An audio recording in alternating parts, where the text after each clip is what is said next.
Welcome all in our integrated mathematics channel. So today we are discussing about third unit from engineering mathematics. So this unit become numerical methods. So in that unit first we will discuss about interpolation. Interpolation म्हणजे काय ते आपल्याला सुरुवातीला बघायचं आहे.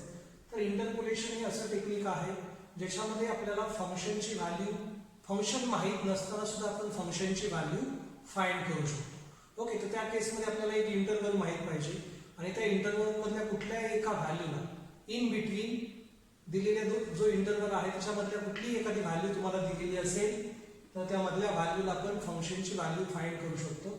Okay, so if y is equal to f of x be any function defined on interval x0 comma xn, then interpolation is the process. So interpolation is the process of finding value of y, means finding value of function at any intermediate value of x in the given interval x0 comma xn. Okay, तो जे mathematical modelling जे आहे ते जे engineering मध्ये येणारे problem आहेत किंवा फिजिक्स आणि इकॉनॉमिकल सायन्सेस मध्ये येणारे प्रॉब्लेम आहेत त्याचे बरेचसे असे लिनियर इक्वेशन असतात किंवा नॉन लिनियर इक्वेशन असतात किंवा डिफरन्शियल इक्वेशन असतात किंवा इंटिग्रल इक्वेशन असतात, त्याची सोल्युशन आपण इझिली फाइंड करू शकत नाही. ओके, तर त्या केसमध्ये आपण न्यूमेरिकल टेक्निक जे आहे न्यूमेरिकल मेथड जे आहे त्याची मदत घेऊन आपण त्याचं आन्सर ते आन्सर मात्र अप्रॉक्सिमेट आन्सर असणार आहे ते आन्सर आपण मिळवू शकतो using numerical method. Okay, so interpolation मध्ये पहिली केस आहे का Lagrange's interpolation formula. Okay, Lagrange's interpolation formula जो आहे तो तुमचा इक्वली किंवा अनइक्वली डिस्ट्रीब्युटेड जर तुमचा इंटरवल असेल तर त्या इंटरवल साठी तुम्ही लॅग्रांजेस इंटरपोलेशन फॉर्म्युला यूज करू शकता. ओके, तर या ठिकाणी तुम्हाला दिलेलं फंक्शन असेल y is equal to f of x हे गिवन फंक्शन आहे for corresponding value of x as follows. Okay, x च्या व्हॅल्यू दिलेत x0 x1 x2 up to xn आणि करस्पॉन्डिंग y च्या व्हॅल्यू दिलेत. या ठिकाणी फंक्शन आपल्याला माहित नाही काय आहे पण फंक्शनच्या व्हॅल्यू माहित आहेत corresponding value of x. x0 ला फंक्शनची व्हॅल्यू आहे y0 म्हणजे f of x. x1 साठी फंक्शनची व्हॅल्यू आहे y1, x2 साठी फंक्शनची व्हॅल्यू आहे y2 and so on. xn साठी फंक्शनची व्हॅल्यू आपल्याला माहित आहे yn. ओके, म्हणजे टॅब्युलर फॉर्म मध्ये आपल्याकडे आहे. तर या केसमध्ये आपण ते फंक्शन फाइंड करू शकतो किंवा एखाद्या पर्टिक्युलर व्हॅल्यूला एखाद्या पर्टिक्युलर एक्सच्या व्हॅल्यूला आपण त्या फंक्शनची व्हॅल्यू सुद्धा फाइंड करू शकतो using Lagrange's interpolation formula. Okay, for unequal intervals. So formula become formula काय पहा y is equal to x minus x1 x minus x2 and so on x minus xn. म्हणजे काय केलेलं आहे x मधून वजा केलेला आहे. पहिली व्हॅल्यू सोडून दिली मी दिलेल्या इंटरवल मध्ये x0 आणि पुढच्या ज्या व्हॅल्यू आहेत त्या मी वजा केलेल्या त्यांचं मल्टिप्लिकेशन घेतलेलं आहे x minus x1 x minus x2 and so on up to x minus xn. आणि याला डिवाइडेड बाय काय केलं या वरच्याच ब्रॅकेट मध्ये x च्या ऐवजी आपण पहिली व्हॅल्यू एलिमिनेट केली होती x0 ती x च्या जागी मी रिप्लेस केली. ओके, x0 x च्या ऐवजी x0 minus x1 आहे तसं x च्या ऐवजी x0 minus x2 आहे तसं and so on x च्या ऐवजी x0 minus xn as it is into y0. Okay, इथं x1 व्हॅल्यू एलिमिनेट केली होती तर त्याच्या करस्पॉन्डिंग जी y ची व्हॅल्यू आहे फंक्शनची व्हॅल्यू जी आहे त्याने त्याला मल्टिप्लाय करायचं प्लस मध्ये प्लस साइन असणार आहे. पुढे जाऊन काय करायचंय x मधून पहिल्या टर्म मध्ये आपण पहिली व्हॅल्यू एलिमिनेट केली आता दुसऱ्या टर्म मध्ये काय करायचंय दुसरी व्हॅल्यू एलिमिनेट करायची म्हणजे x मधून तुम्ही वजा करणार x0 त्याच्यानंतर direct x2 x3 and so on up to xn आणि खाली जे डिनॉमिनेटर येतोय त्याच्यामध्ये या वरच्याच ब्रॅकेट मध्ये x च्या ऐवजी आपण एलिमिनेट केलेली x ची व्हॅल्यू घ्यायची म्हणजे x1 घ्यायची ते होणार x1 x0 x1 x2 and so on x1 xn आणि त्याला multiply corresponding value of y. x1 ला करस्पॉन्डिंग व्हॅल्यू आहे y1 so multiply y. Next term become पुढची टर्म आहे पण x2 म्हणजे ही टर्म एलिमिनेट करा आणि बाकीच्या टर्म x मधून वजा करा म्हणजे पहिल्या ब्रॅकेट मध्ये येईल x minus x0 दुसऱ्या मध्ये येईल x minus x1 पुढे येईल x minus x3 and so on x minus xn आणि त्याला डिवाइडेड बाय याच वरच्या ब्रॅकेट मध्ये x च्या ऐवजी एलिमिनेट केलेली x ची व्हॅल्यू घ्यायची म्हणजे x2 घ्यायची x2 minus x0 x च्या ऐवजी x2 minus x1 x च्या ऐवजी x2 minus x3 as it is and so on x च्या ऐवजी x2 minus xn into corresponding value of y which is y plus and so on सगळ्यात शेवटी काय करणार आहे, शेवटची व्हॅल्यू आहे ती एलिमिनेट करायची. म्हणजे x मधून काय वजा करणार आपण, x च्या अगोदरच्या व्हॅल्यू. म्हणजे आपलं न्यूमरेटर होणार x minus x not, x minus x1, x minus x2, x minus x3, x minus x4 and so on, x minus xn minus. आणि आता डिनॉमिनेटरला काय करायचं आहे, वरच्या ब्रॅकेटमध्ये x च्या ऐवजी एलिमिनेट केलेली x ची व्हॅल्यू म्हणजे xn घ्यायचं. म्हणजे x च्या ऐवजी xn मायनस x नॉट आहे तसं, x च्या ऐवजी xn मायनस x1 आहे तसं, plus and so on. Sorry, या ठिकाणी प्लस नाही, अँड सो ऑन, x च्या ऐवजी xn minus this xn minus 1 as it is into y. तर या पद्धतीने आपला लॅग्रेंजस फॉर्म्युला आहे for n values of x. Okay, various n values घेतलेले आहेत त्याच्यासाठी आपण हा फॉर्म्युला लिहिलेला आहे. जनरली आपल्याला 3 किंवा 4 व्हॅल्यूज दिलेली असतील तर त्या केसमध्ये फॉर्म्युला काय होईल, समजा 3 व्हॅल्यू दिलेले आहेत, x ची व्हॅल्यू दिलेली आहे तुम्हाला x0, x1, x2, corresponding y ची व्हॅल्यू दिलेली आहे y0, y1, y2. तर त्या केसमध्ये लॅग्रेंजस फॉर्म्युल्याप्रमाणे काय होईल, y बिकम x मायनस, पहिली व्हॅल्यू घ्यायची नाही, दुसरी आणि तिसरी, x minus x1, x minus x2. Okay, आणि आता x च्या ऐवजी हा पहिली व्हॅल्यू आहे x ची एलिमिनेट केली होती, तर x च्या ऐवजी x0 घ्या दोन्ही ब्रॅकेट मध्ये, इनटू x0 ला करस्पॉन्डिंग y आहे y0 तो मल्टिप्लाय, प्लस पुढे x मधून पहिली व्हॅल्यू सोडून द्या, सॉरी दुसरी व्हॅल्यू एलिमिनेट करा आणि उरलेल्या व्हॅल्यू वजा करा. म्हणजे x मधून वजा होईल x0 आणि x2 आणि डिवाइडेड बाय x च्या ऐवजी काय रिप्लेस करायचं, वरच्या ब्रॅकेट मध्ये एलिमिनेट केलेली x ची व्हॅल्यू म्हणजे x1. So x1 minus x0, x च्या ऐवजी x1 minus x2 into corresponding value of y is y1, plus आता लास्टची व्हॅल्यू आहे y2 ती एलिमिनेट करा आणि पुढच्या सगळ्या व्हॅल्यू x मधून वजा करा. म्हणजे ते होईल x minus x0 into x minus x1 आणि डिवाइडेड बाय या वरच्या ब्रॅकेट मध्ये x च्या ऐवजी एलिमिनेट केलेली व्हॅल्यू म्हणजे x च्या ऐवजी x2 रिप्लेस करा, सो वी गेट x च्या ऐवजी x2 minus x0 into bracket x2 minus x1 into corresponding value of function at x2 which is y2. So in that way we get Lagrange's interpolation formula for unequal intervals. Okay, तर याची खूप मदत होते पहा, unequal interval साठी हे define केलेलं आहे, त्याच्यामुळे ते जास्त फायद्याचं आहे. या केसमध्ये तुमचं फंक्शन तुम्हाला मिळू शकतं y in terms of x. Okay, किंवा तुम्हाला याच्यामधल्या कुठल्याही एखाद्या व्हॅल्यूला x0 आणि x1 मध्ये कुठली एखादी व्हॅल्यू असेल त्याला तुम्हाला y फाइंड करायचं असेल, किंवा x1 आणि x2 मध्ये एखादी व्हॅल्यू असेल त्याच्यासाठी तुम्हाला y फाइंड करायचं असेल, तर त्या केसमध्ये सुद्धा आपण लॅग्रेंजेस इंटरपोलेशन फॉर्म्युला यूज करू शकतो.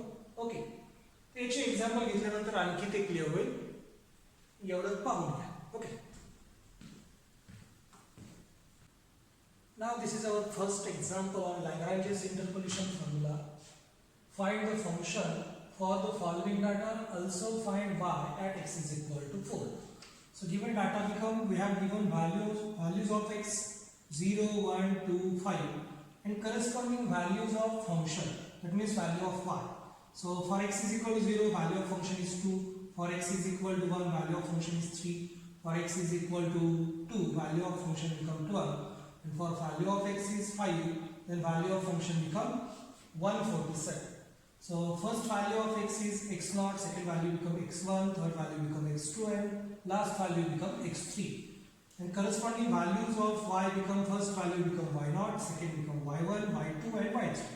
So first write down Lagrange's interpolation formula from x0 to x3. Okay, for these four values. So y of x, Lagrange's interpolation formula become y of x is equal to x minus x1, x minus x2, x minus x3 divided by, now replace x by first value x0. Okay, so in first bracket in numerator, so denominator become x0 minus x1.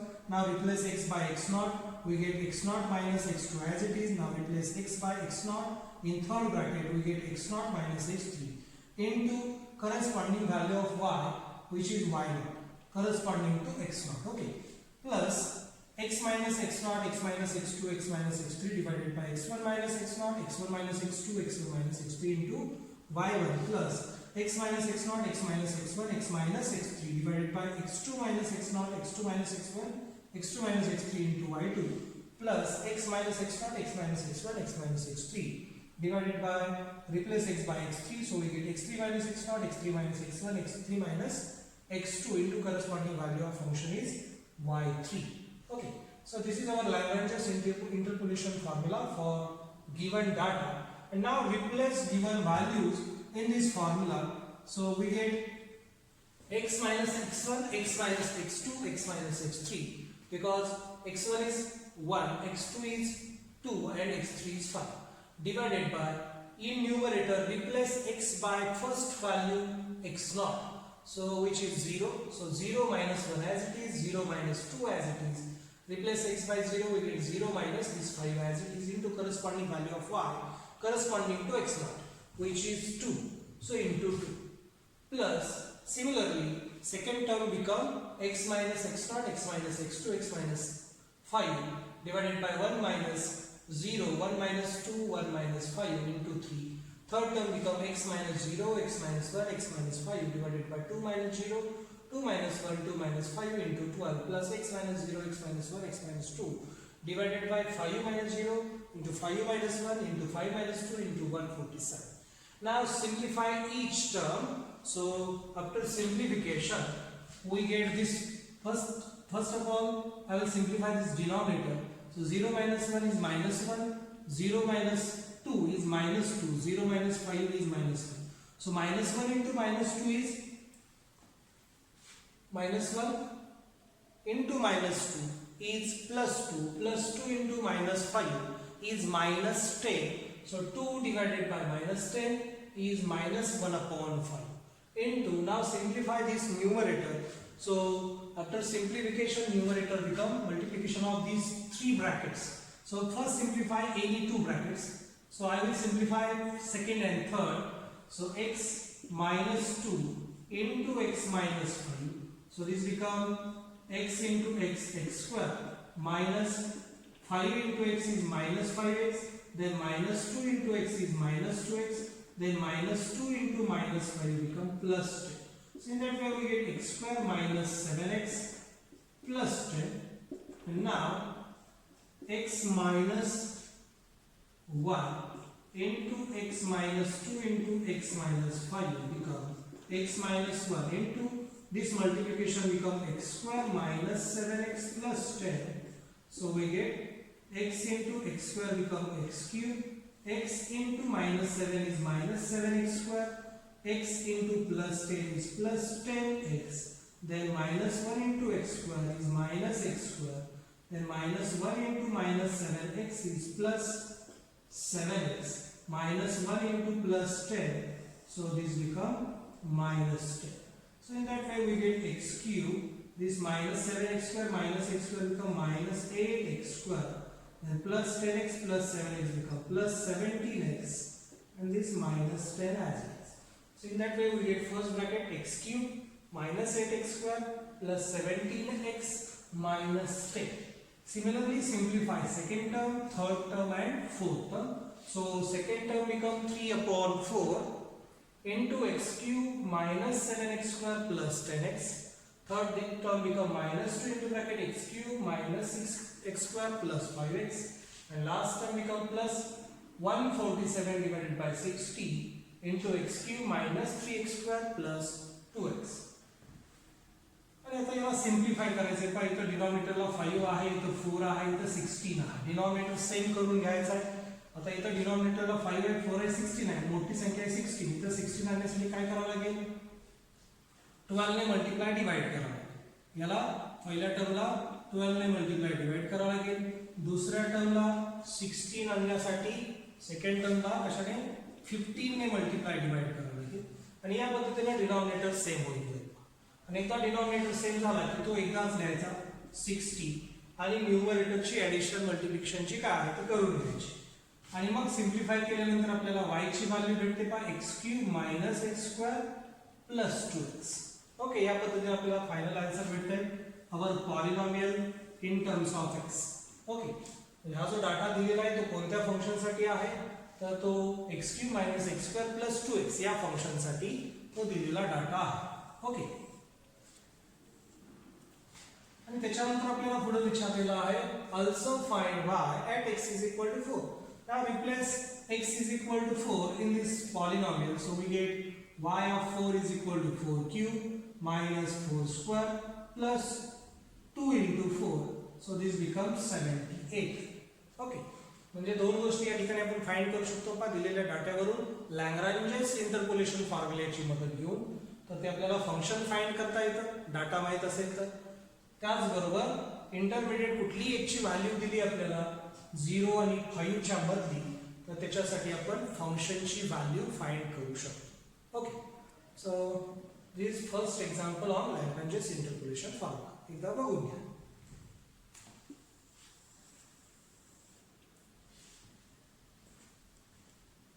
Now this is our second example on Lagrange's interpolation formula.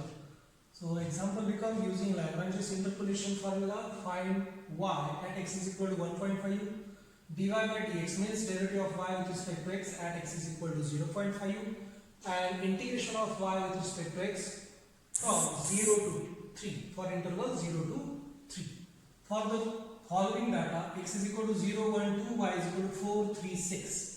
Okay, या ठिकाणी आपल्याला derivative पाहिजे, फंक्शनची value पण पाहिजे x is equal to 1.5 असताना त्या फंक्शनचा डेरिव्हेटिव्ह पाहिजे x इज इक्वल टू 0.5 ला, आणि फंक्शनचं इंटिग्रेशन हवं आहे इंटरवल 0 to 3 साठी. तर यासाठी आपल्याला फंक्शन माहित असणं गरजेचं आहे. या ठिकाणी फंक्शन दिलेलं नाही, तर लॅग्रांजेस इंटरपोलेशन फॉर्म्युल्याची मदत घेऊन आपण ते फंक्शन फाइंड करणार आहोत. एकच्या 3 व्हॅल्यू दिलेली आहेत. ओके, म्हणजे लॅग्रांजेस मध्ये 3 टर्मची ऍडिशन येणार आहे. जेवढ्या एकच्या व्हॅल्यू दिलेल्या असणार आहेत तेवढ्या टर्म आपल्या लॅग्रांजेच्या फॉर्म्युल्यामध्ये येते. पहिली टर्म फॉर्म्युल्याप्रमाणे x मायनस x1, पहिली टर्म x0, ती सोडून पुढच्या दोन टर्म x मधून वजा करा, आणि नंतर डिनॉमिनेटरला न्यूमरेटर मध्ये x च्या ऐवजी पहिली जी व्हॅल्यू आपण घेतली नव्हती x0 ती x च्या ऐवजी रिप्लेस करायची. ब्रॅकेट आहे तशी, जेवढा x0 मायनस x1 x च्या ऐवजी x0 minus x2 into x0 च्या करस्पॉन्डिंग y ची व्हॅल्यू y0 मल्टिप्लाय प्लस पुढं आता दुसरी टर्म जी आहे ती एलिमिनेट करा आणि उरलेल्या टर्म x मधून वजा करा, म्हणजे होणार आहे x minus x0 x minus x2, आणि डिवाइडेड बाय एलिमिनेट केलेली टर्म x1 x च्या ऐवजी न्यूमरेटर मध्ये रिप्लेस करा आणि ती डिनॉमिनेटरला लिहा. म्हणजे x च्या ऐवजी x1 घेतला, मायनस x0 आहे तसा x च्या ऐवजी x1 मायनस x2 आहे तसा, त्याला multiply corresponding value of y which is y1, x1 ला करस्पॉन्डिंग y ची व्हॅल्यू y1 मल्टिप्लाय करायची प्लस आता शेवटची व्हॅल्यू एलिमिनेट करा आणि उरलेल्या सगळ्या व्हॅल्यू म्हणजे पहिली आणि दुसरी व्हॅल्यू x मधून वजा करा. So x minus x0 into x minus x1, आणि डिनॉमिनेटरला x च्या ऐवजी x2 रिप्लेस करून न्यूमरेटर आहे तसा लिहा. x च्या ऐवजी x2 minus x0 into x च्या ऐवजी x2 मायनस x1 आहे तसा into corresponding value of y. आणि आता याच्यामध्ये x0 x1 x2 आणि y0 y1 y2 च्या व्हॅल्यू रिप्लेस करायच्या. तर त्या व्हॅल्यू आपण पुट केल्यानंतर आपला y ऑफ x या पद्धतीने येणार आहे. आता याला सिम्प्लिफाय करायचे, सुरुवातीला डिनॉमिनेटर सिम्प्लिफाय करून घ्या. हा ब्रॅकेट येतोय -1 0 -1 -1 0 -2 -2 -1 into -2 बिकम 2, आणि हा वरती 4 आहे म्हणजे आता 4/2. हा ब्रॅकेट सिम्प्लिफाय केला, x ने x ला मल्टिप्लाय केलं x2 आलं, x ने -2 ला मल्टिप्लाय केलं -2x आलं, नंतर -1 ने x ला मल्टिप्लाय केलं -x आलं, -2x -x झालं -3x, आणि नंतर -1 ने -2 ला मल्टिप्लाय केलं तर minus into minus plus 1 into 2 2. म्हटलं ते इथे सिम्प्लिफाय करतो का मी इथे x into x x2, x into -2 become -2x, then -1 into x become -x, -1 into -2 become +2. तर या पद्धतीने येत आहे x2 -3x + 2. Similarly second bracket x - 0 म्हणजे x ने मल्टिप्लाय केलं x - 2 त्याला x2 -2x. Okay, similarly x - 0 is x, म्हणजे x ने मल्टिप्लाय करायचं x - म्हटलं त्याला x2 -1 into x is x. तर या पद्धतीने हे मल्टिप्लिकेशन येऊन जाते का. बाकी डिनॉमिनेटरला जे आहे ते calculation 1 into -1 1 into -1 is -1, so you get -3/1, right? Then this 2 - 0 is 2, 2 into 2 - 1 is 1, so 2 into 1 become 2, and this 6 as it is. आता इथं डिनॉमिनेटरला 2 आहे, इथं 2 आहे, पण इथं डिनॉमिनेटरला 1 आहे. पण इथं आपल्याला दुसरी जी टर्म आहे त्याला 2 ने मल्टिप्लाय आणि डिवाइड करावं, आणि मग डिनॉमिनेटर काय येईल, सर्वाचा डिनॉमिनेटर येऊन जाईल 2. ओके, ह्या 4 ने आतमध्ये मल्टिप्लाय केलं तर ते येते 4x² - 12x + 8. इथं 2 ने मल्टिप्लाय डिवाइड केले म्हणजे आलं -3 into 2 -6, -6 ने आतमध्ये मल्टिप्लाय केलं त्याला -6x² -6 into +2 become +12x. Okay, आणि या ठिकाणी या 6 ने आतमध्ये मल्टिप्लाय केलं त्याला 6x² minus 6x minus 6x² हे प्लस 6x² कॅन्सल झालं म्हणजे x² ची टर्म उरली पा 4x². इथं लिहितो मी ती 4x² त्याच्यानंतर x ची टर्म पहा हे प्लस 12x हे मायनस प्लस 12x कॅन्सल झालं उरलं मायनस 6x आणि या ठिकाणी कॉन्स्टंट फक्त 8 आहे डिवायडेड बाय 2. आता या 2 ने सेपरेट डिवाइड करा किंवा याच्यातून 2 कॉमन घ्या कसंही चालतंय. 2 ने सेपरेट डिवाइड केलं त्याला 2x² मायनस 3x प्लस 4 जे की या ठिकाणी लिहिलेलं आहे 2x² मायनस 3x प्लस 4. या पद्धतीने आपल्याला y ऑफ x मिळतो. ओके या पद्धतीनं y ऑफ x आपल्याला मिळणार आहे. आणि आता पुढे आपल्याला y ची व्हॅल्यू हवी आहे कोणत्या पॉइंटला x इज इक्वल टू 1.5. हा जो पॉलिनॉमियल आलेला आहे y चा त्याला मी म्हटलं इक्वेशन 1. आता पहिला काय आपल्याला फाइंड करायचं आहे x इज इक्वल टू 1.5 असताना आपल्याला y फाइंड करायचं आहे. इक्वेशन 1 मध्ये x च्या ऐवजी 1.5 पुट केलं त्याला 2 ॲज इट इज x च्या ऐवजी 1.5 चा स्क्वेअर मायनस 3 इंटू x च्या ऐवजी 1.5 plus 4 so this become plus 4. आता डेरिव्हेटिव्ह हवा आपल्याला सेकंड केस मध्ये आपल्याला dy by dx at x is equal to 0.5 ला विचारलं.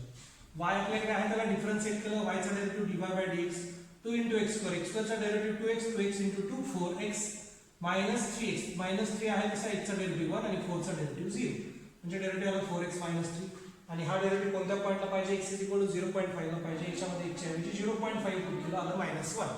Now third term become find integration of y with limit 0 to 3. y म्हणजे आहे 2x² मायनस 3x प्लस 4 त्याचं इंटिग्रेशन आलं 2 into x³ upon 3 minus 3 into x² upon 2 plus 4x. या ठिकाणी इंटिग्रेशनचा x raise to n चा फॉर्म्युला यूज केला x raise to n plus 1 divided by n plus 1 जी पॉवर आहे त्याच्यामध्ये ऍड करतो आणि त्याच पॉवरने आपण डिवाइड करत असतो. सुरुवातीला x च्या जागी अप्पर लिमिट पुट केलं त्याला 2 into 3 cube divided by 3 minus 3 into 3 square divided by 2 minus 4 into 3 x च्या ऐवजी 3 घेतलेलं आहे मायनस x च्या ऐवजी 0 घेतलं तर टोटल टर्म 0 होऊन जाईल. And after simplification we get 33 divided by 2 which is equal to 16.5. So this is our final answer. Okay. तर या पद्धतीने लॅग्रांज इंटरपोलेशन फॉर्म्युला आहे आणि त्याची एक्झाम्पल आपण इझिली सॉल्व्ह करू शकतो. Okay thank you.